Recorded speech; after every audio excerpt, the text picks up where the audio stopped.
Hello everybody, thanks for tuning in. I'm sitting here in Dr. Paul's office. We just finished doing a program. We just wanted to talk to you. It's getting close to the end of the year. Dr. Paul, you know, we're looking over our achievements in 2019.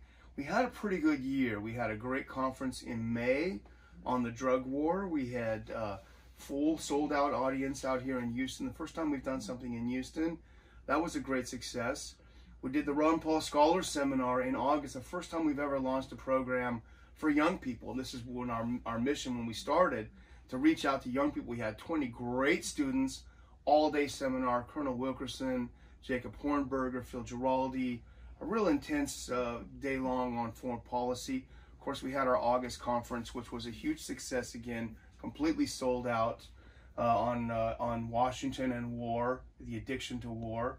And you know what else? We just passed 200,000 subscribers to our Liberty Report, which is close to our own hearts because we get up every morning and work so hard on it. But we've had a pretty good year, Dr. Paul. I don't know how you feel about it. Well, I'm very pleased, and I think the individual that you know did so much work on it, the executive director, if we could find him, maybe we could. He's a slacker. That's you. That's you. You did slacker. all this. But you know. Also, I'd like to recognize Chris Rossini. You know, he participates in the program, and every once in a while we get a pretty good program there. And even though our subjects change, but it's really helpful for what we're doing.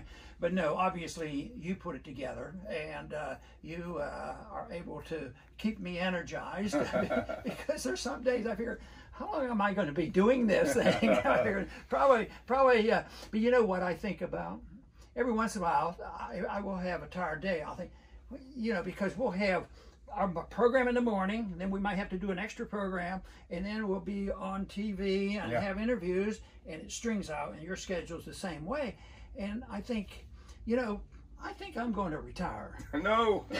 And then I get to thinking, there's only one thing worse than being tired of this is retirement. I would just not know what to do, because from the day one when I made up my mind to get involved in this type of philosophy, whether it's a foreign policy or anything, you know, that's been my goal, is to promote a message. And with your help and skills in putting this program together, I think you you know, helped me when we were in Congress too. Together, you were there doing a lot of research, and now we have continued to do that because it's been very good, and I am very pleased. You know, I know you did a lot of work.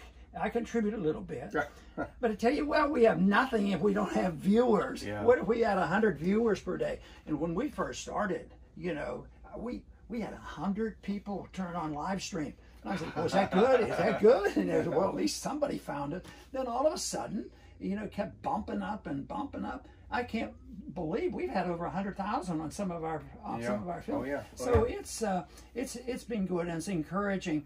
So when I go out speaking, and I try to do it on our program, is I want to end up with optimism that we are reaching people, and that is the key to it, and that the Congress doesn't speak for what we're doing. The media doesn't speak for what we're doing. I think the college kids they interview on television, they're not speaking for us, because I meet so many of them that not only support these views, but they have their own little programs too. So, you know, instead of the remnant shrinking and hardly anybody's talking about the truth in foreign policy and monetary policy, I think it's spreading. So I think there's a subtle expansion of it. So for that reason, it at least keeps me going, because I believe there is a response, and I believe in the message. I've never bragged about being the best delivery of the message, but I do brag about attaching myself to a philosophy which I really believe in sincerely. And thank you for all the work you've done in this program. Well, thank you for the opportunity to work with you. It's been a lot of fun.